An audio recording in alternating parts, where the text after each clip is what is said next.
right, trainees, we're going to start off with the 7 steps to a sale and what causes people to buy, and then we're going to review the closing process. So, the 7 steps to a sale, you're going to want to jot this down. Number 1, build rapport, make a connection. Number 2 is establish credibility in the company, credibility in the product, credibility in you. The third step is to create a problem. Number 4 is offer a solution. Number 5 is create a need. And then step 6 and 7, 6 is comparison of the price, and then 7 is negotiation.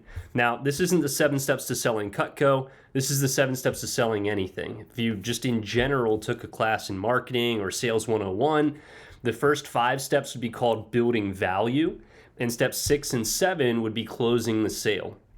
In order to make a sale, you need to build value higher than the price, okay?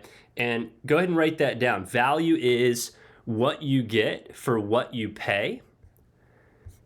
Value is what you get for what you pay. The value needs to be higher than the price. You also need to write down the difference between price and cost. Price is the sticker amounts, the dollar amount.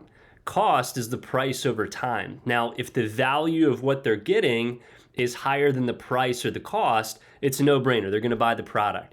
You know how good Cutco is, so steps 1 through 5 are to convey the value to the customer.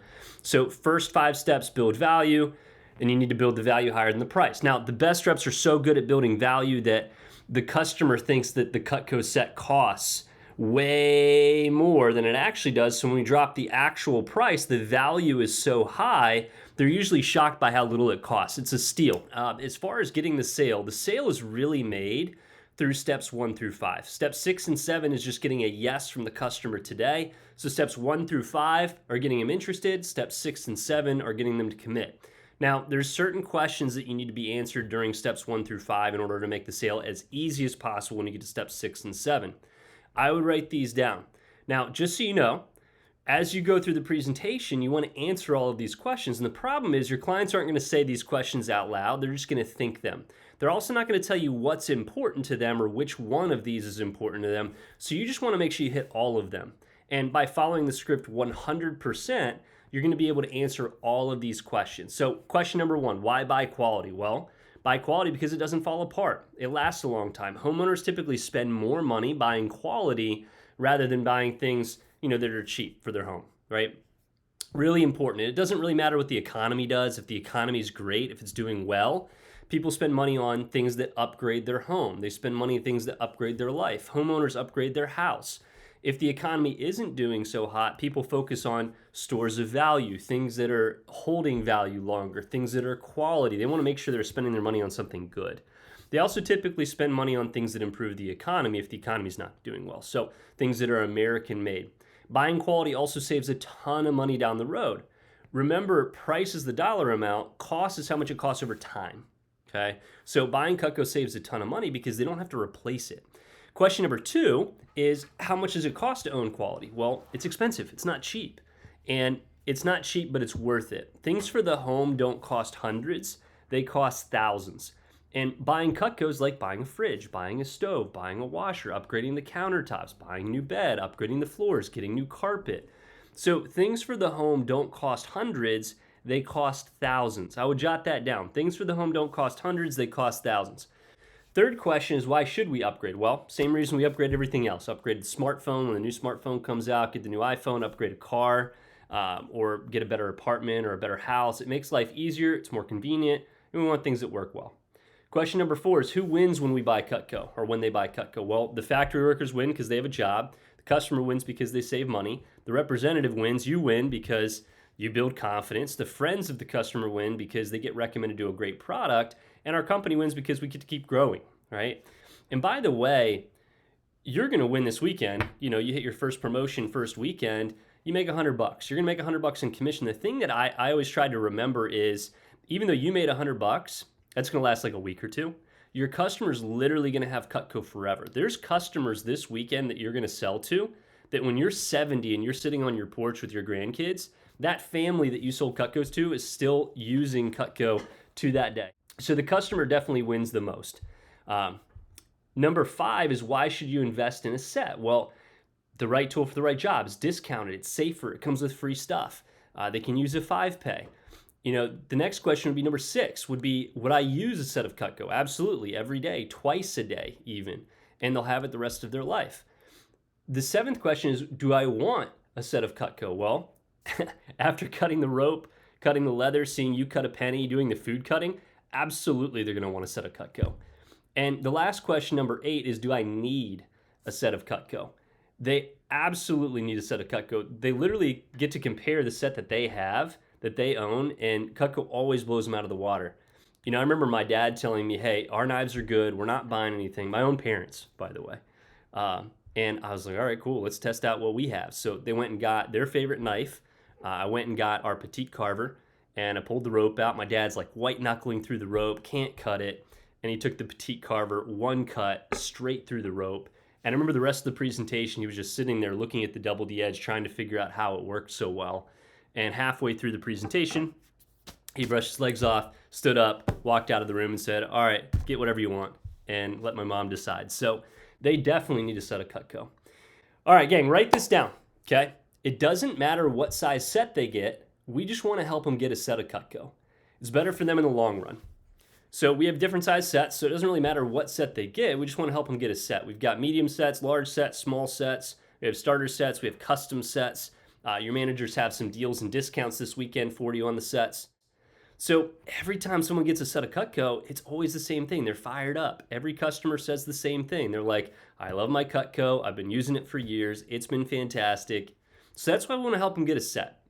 It doesn't matter what set they get. We just want to help them get a set. The value of getting a set needs to be higher than the price. So you want to build a ton of value in getting a set. It's better for you. It's better for them.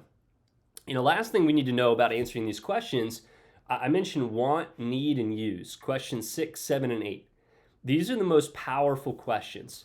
And you need to check the boxes here if you want to make sure you're going to make a sale. Want is the most powerful one. So getting them to want a set of Cutco is the biggest one. If you do it right, want becomes a need.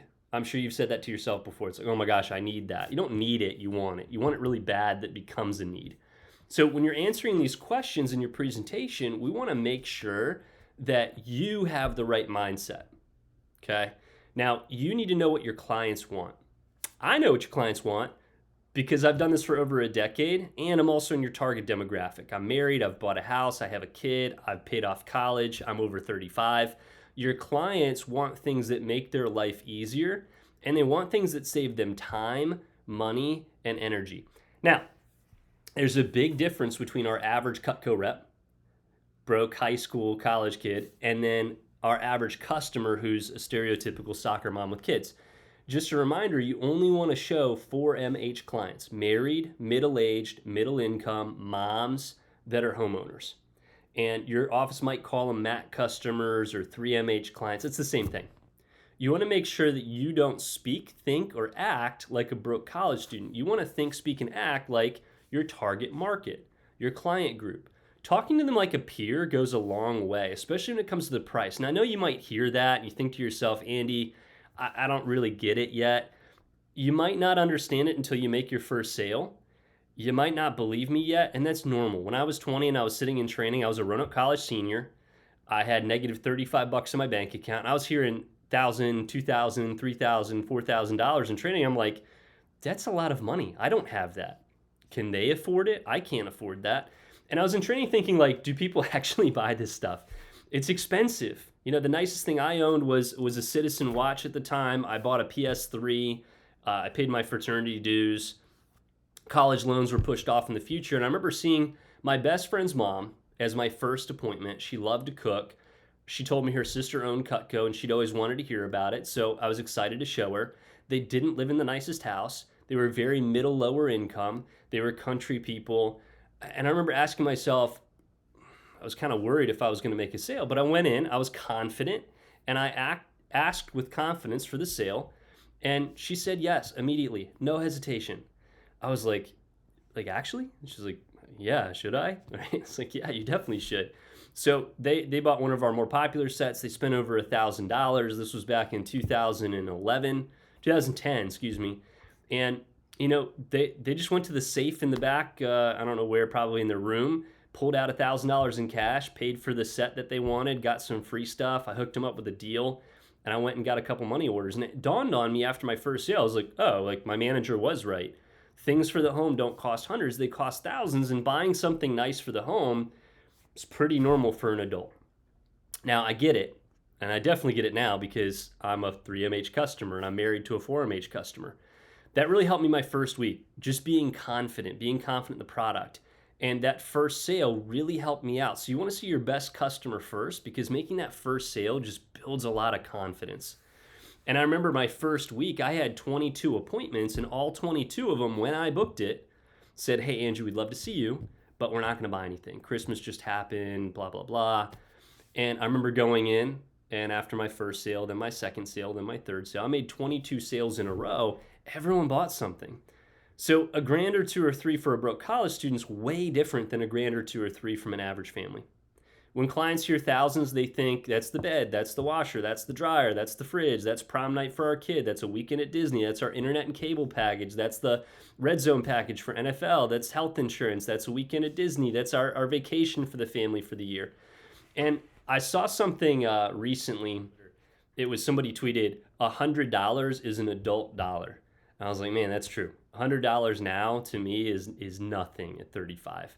When I was a little kid, though, when I was like 5, like $10 was a lot of money. When I was 12, $60 was a lot of money. When I was 16, $100 was a lot of money. I started having to work for money rather than getting like an allowance or mowing the lawn for $5. So you're understanding the value of money as you get older, as your bills go up, and money just becomes less and less and less and less to you. According to recent data, I would jot this down in your notes as well. According to recent data, the average college student spends $38,000 on college tuition, and they're making $12 to $20 an hour over the summertime, breaks.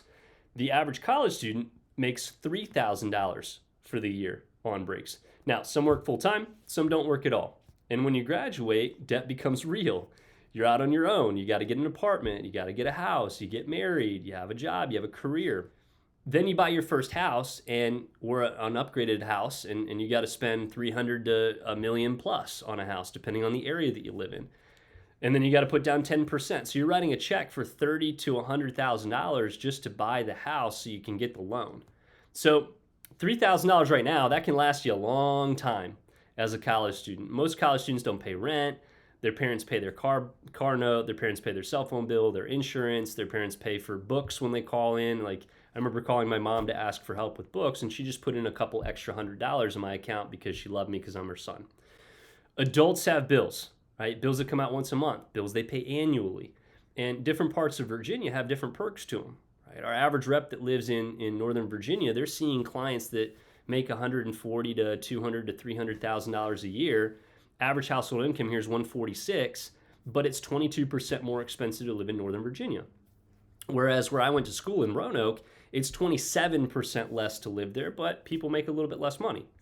Your average family in Virginia spends roughly the same amount per year to prop up a family of 4. It's usually $40,000, $50,000, $60,000, and on the high end, it's 100 plus. Now, adults still buy things for themselves. Adults still buy things for their kids. Adults still go on vacation. Adults still buy groceries every single week. And they just swipe their card, it's no big deal. If emergencies come up, same thing. Now, college students, they'll spend money on things that are fun, party stuff, cheap stuff. Adults spend money on things for their home, things that help their family. So far, your job is to build value. And remember, you want to build the value higher than the price. Things for the home don't cost hundreds, they cost thousands. Make sure you get that in your notes. We also want to get them a set. It doesn't matter what set they get, we just want to help them get a set. We also talked about mindset, not speaking, thinking, or acting like a broke college student. You want to think like your target customer. So next thing to jot down, this is an important lesson. How you feel about the product is how you feel about the price. How you feel about the product is how you feel about the price. Now, if you made $3,000 for the year, would you be okay with spending $1,000, 1/3 of your income, on something you really, really, really want? Absolutely. Okay, if you really want it, you don't really care what the price is, 1/3 of your income. And as far as, something you don't want, you're not excited to spend money on it, whatever it is. So my buddy, he actually last year profited over $300,000 on his business. And a couple years ago, he spent 1/3 of his income and bought a blue ZR1 Corvette, put butterfly doors on it, custom rims. It's sick. He spent $130,000 on it. Now, do you know why he bought it? Go ahead and jot this down. He bought it because he wanted it. He bought it because he could, and he bought it because it makes him happy. It's a great example of how you feel about the products, how you feel about the price. He'd been saving for it. It's like, I want to spend that much on a car. Great. It makes him happy. Another example about how you feel about the products, how you feel about the price. My wife and I were in New York a few years ago for a wedding, and she wanted to go to the New York Ballet. Tickets were expensive. They were like $250 for the both of us to go, so $125 a piece. And we could walk there from our hotel. And so I get on StubHub. I'm a good husband. I was like, all right, cool, we'll go to the ballet. And while I'm on StubHub, I see that the Philadelphia Eagles, they're playing in Jet Stadium. And the Jet Stadium's right across the bridge. You know, you can get an Uber to it. And being a good salesperson and a good husband, I talked her into it. So we went to the Eagles game. I don't know if she was fired up about it over the ballet, but tickets were like $300 a person, and we had to get a $100 Uber and, you know, drinks at the game and so on. So we probably spent $400 or $500 on tickets. So, you know, I wasn't excited about spending $250, but I was excited about spending $600. It's not about the price; it's what you get for the price, right? It's what you get for what you pay. I remember another example here. My wife also, this January, it snowed, and she was like, hey, let's get a snowblower. I'm like, I can shovel it. How much is a snowblower? And she's like, it's $500. I was like, definitely don't need it. Definitely don't need it. So I said no, hard no. I'm not interested. Way too expensive. I'm not spending that money. Literally a week later, I'm in Boca Raton for a DVM meeting, and my buddy Zach was going. He's our ADVM, and Zach was like, hey man, it would be pretty cool if we golfed on the day that we leave. You know, flights aren't until 6. So not only do I have to ask my wife, we just had a baby, but I also have to, push my flight back after the meeting. So it's like, you know, an extended trip. And I was like, I mean, it could be cool. Where could we golf? And he goes, well, Blue Monster, Trump Doral right down the road. Good just played there. It looks like a sick course. So we YouTubed it. We checked it out. Course is gorgeous. And the course ended up being $720 each for a round. We played with one of my DVM buddies, Jeff, and I ended up buying a $35 hat. I spent $120 on a Q-Zip. We got an Uber from Boca to Miami and back. That was like $160 each way. We split it. And so I wasn't fired up about a $500 snowblower, but I was definitely fired up about spending $1,000 on golf. It's not about the price, it's about the product. How you feel about the products, how you feel about the price. Make sense? So go ahead and jot down, if your client really, really loves Cutco, and you hype it up during the presentation, and you follow the script, and you cut food, and you play the videos on the virtual demo, and they cut the rope, they cut the leather, they cut the food, you cut the penny, they're gonna be so fired up about the knives, the price doesn't matter.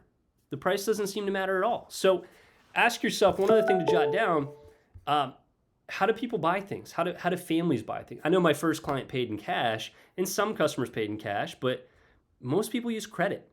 And your clients will pay in full, in cash, great, or they'll pay in full on credit, great. Most people put it on their credit card. When I was in college, I had a $500 limit on my credit card, and you guys can probably relate to that. Your average family has multiple credit cards, like 4 or 5 or 6 each. And those have limits of like 10, 20, 30, 40, 50 grand. There's an American Express card, it's a black card that has literally no limit. They could literally buy whatever they want. So the question is never, can I afford it? The question is always, do I want to afford it? There's a big difference. Like I said, I'm a 3MH client, so I'm in your target market. When I want to buy something, I buy it, and it always goes on my credit card, and at the end of the month, I pay it in full.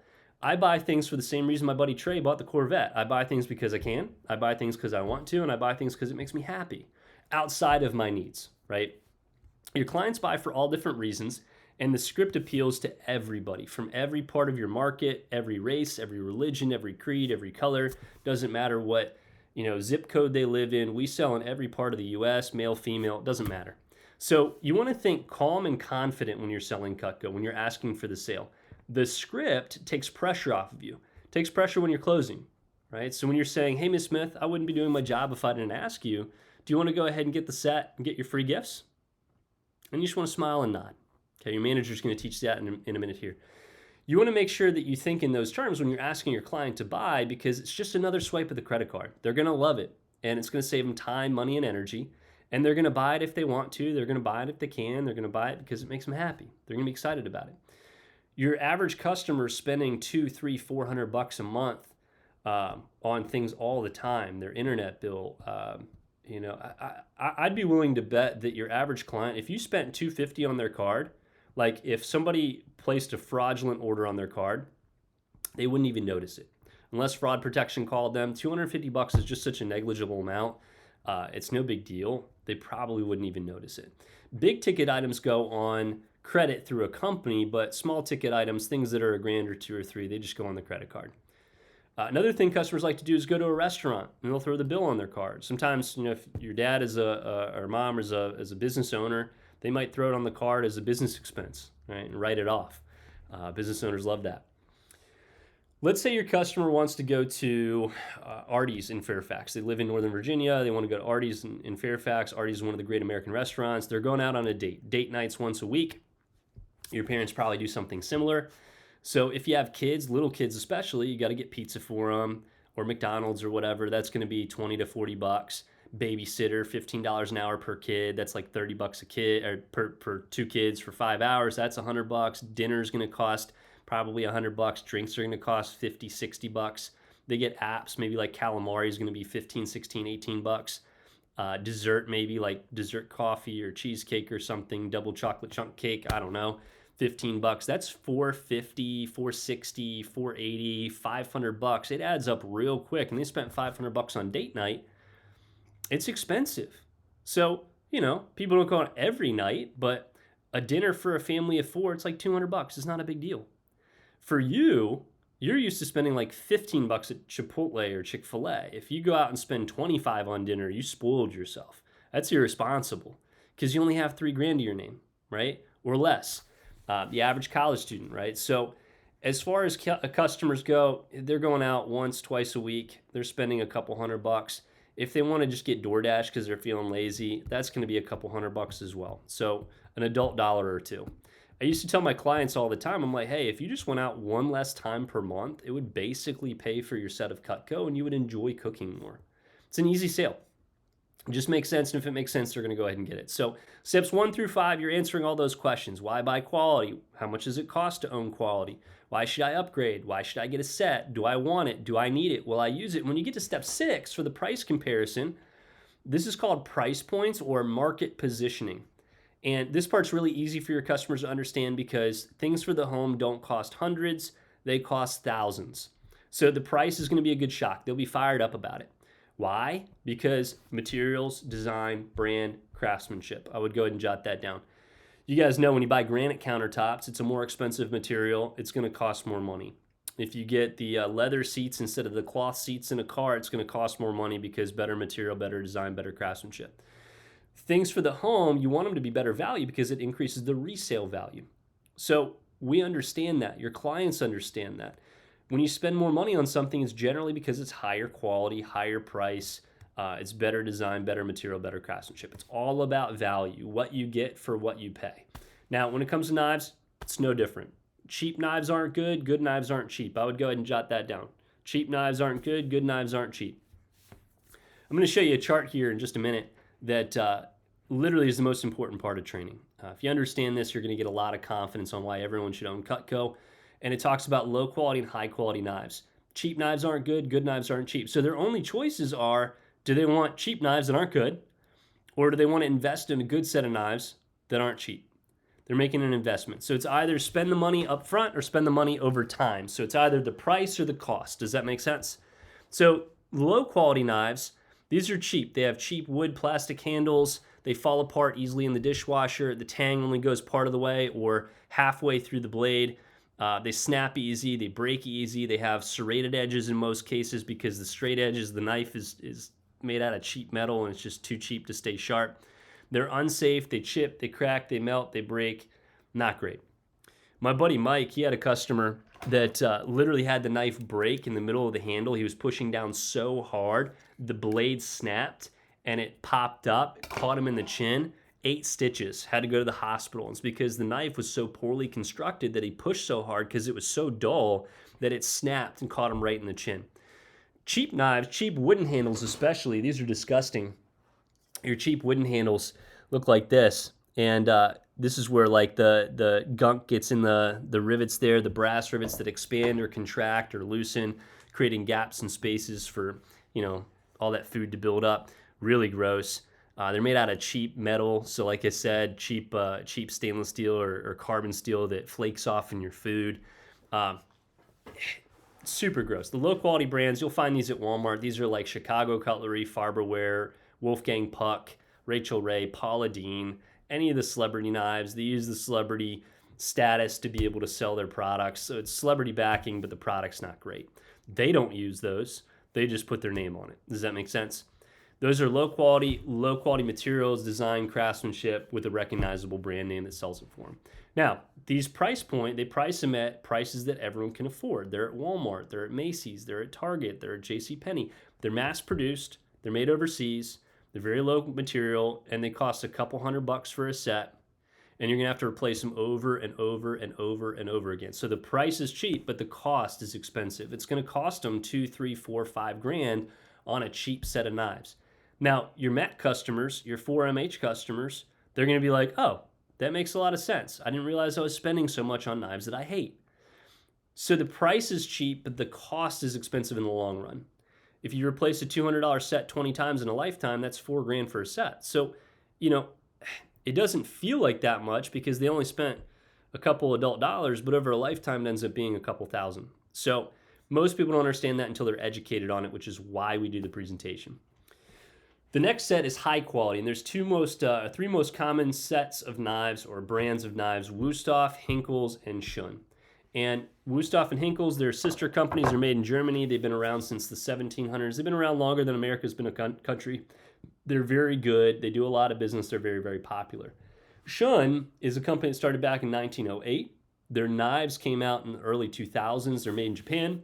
They're also very good. They have high quality handle material, usually wood. They have a good design. They have good craftsmanship. They have a full tank construction, surgical grade steel. They're very, very good. All three of these brands are great. If I didn't know what Cutco was, I'd probably own one of these three brands.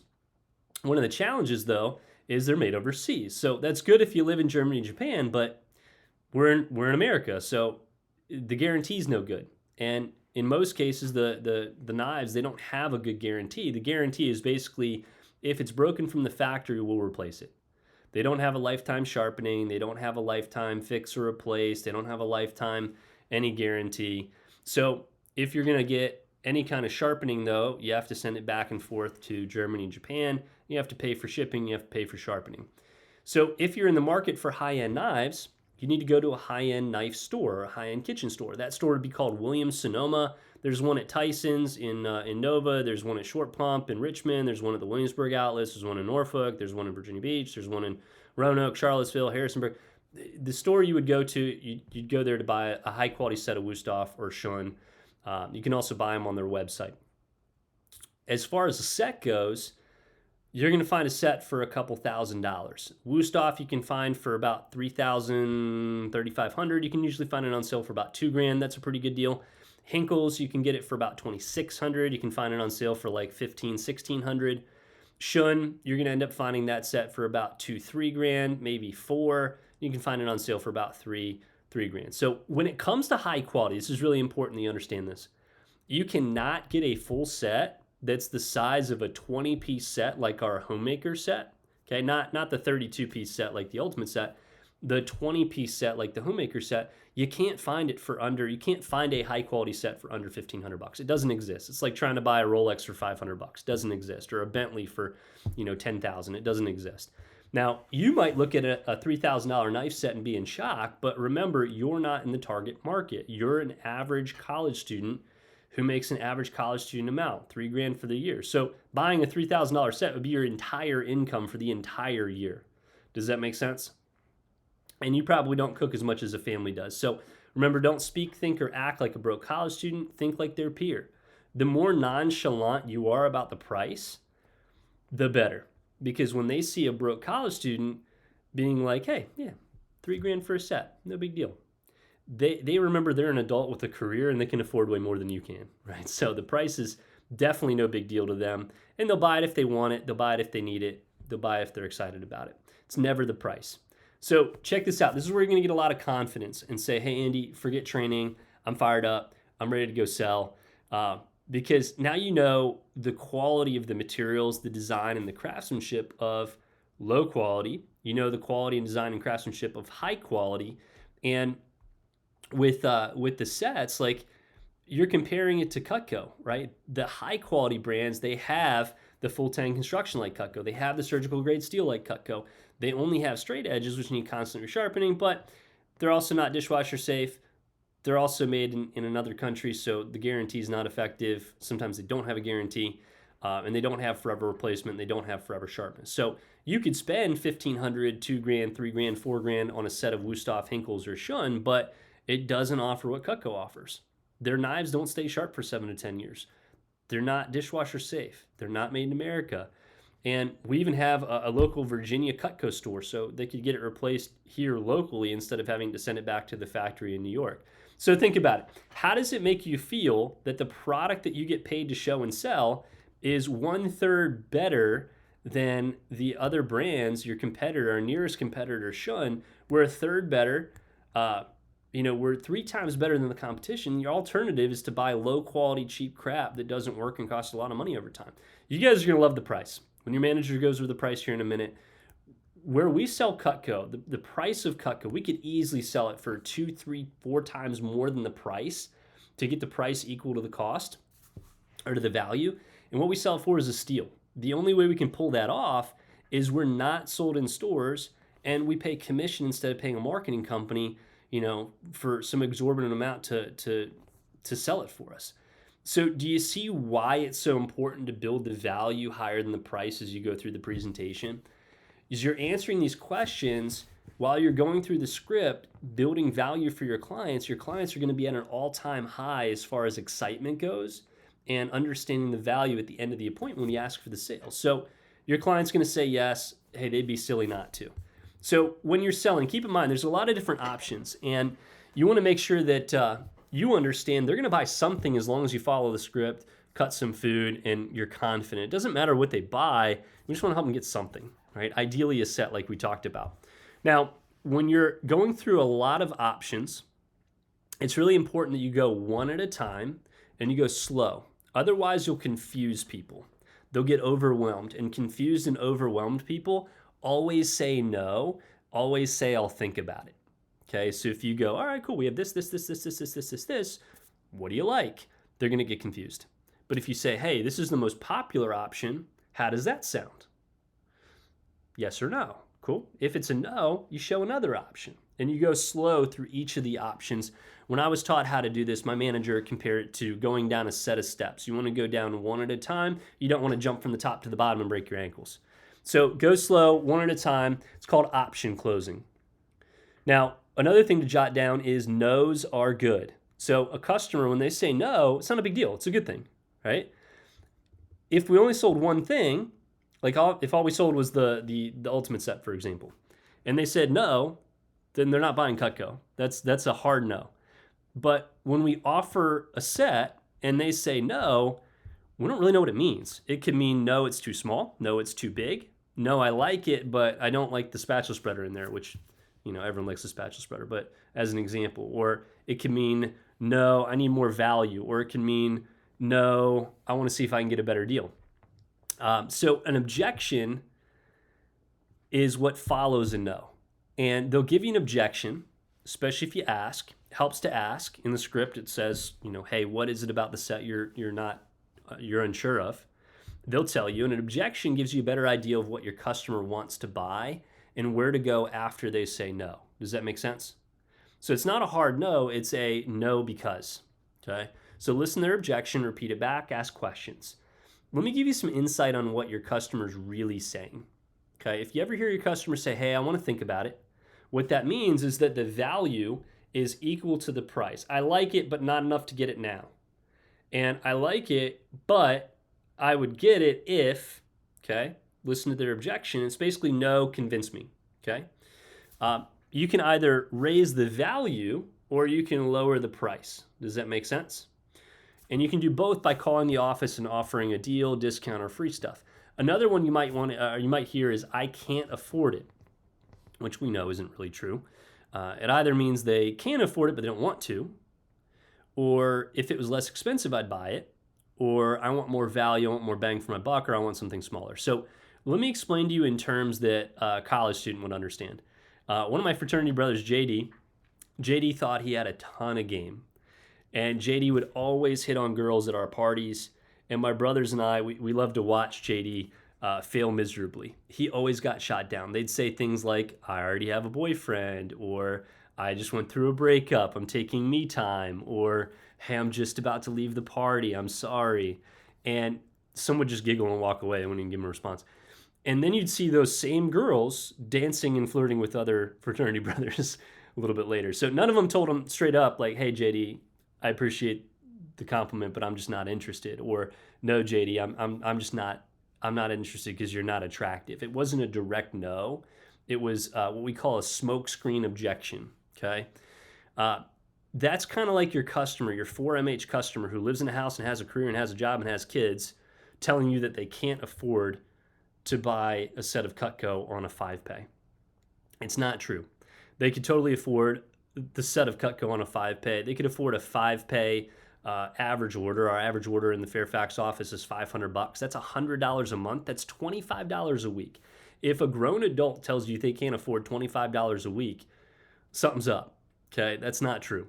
Some of your clients are just smart consumers. So sometimes they'll tell you they can't afford it because they just want a better deal.